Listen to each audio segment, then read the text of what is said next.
a recent survey conducted by Google and Northwestern University, said that AI may be the key in solving women's health issues.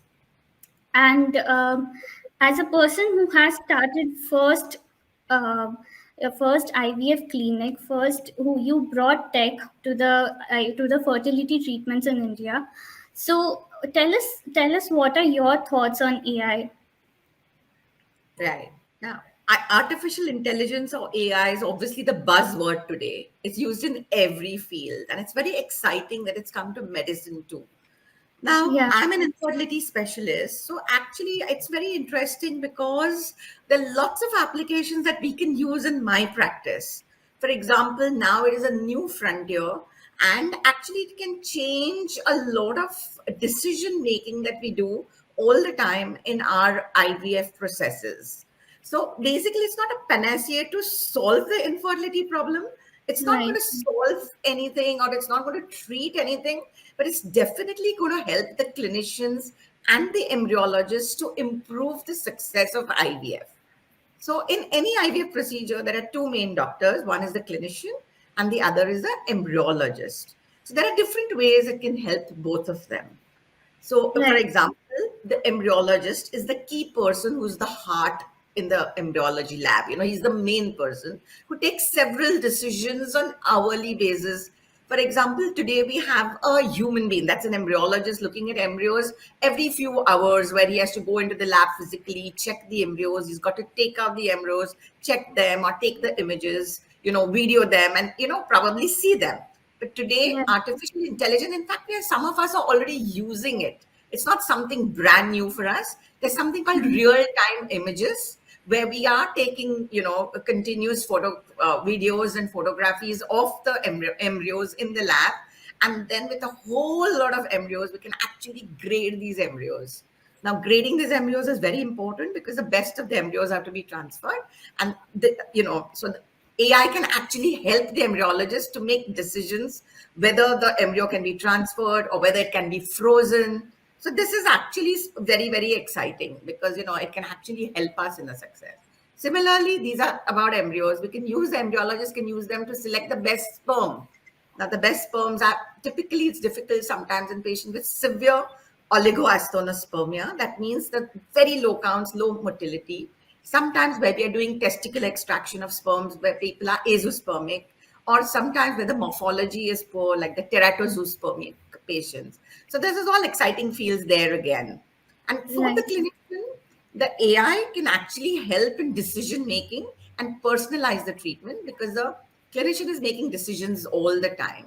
So that's where I think it's an exciting field, and it can really change the success.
Dr. Malpani, you have been in the industry for almost over 20 years.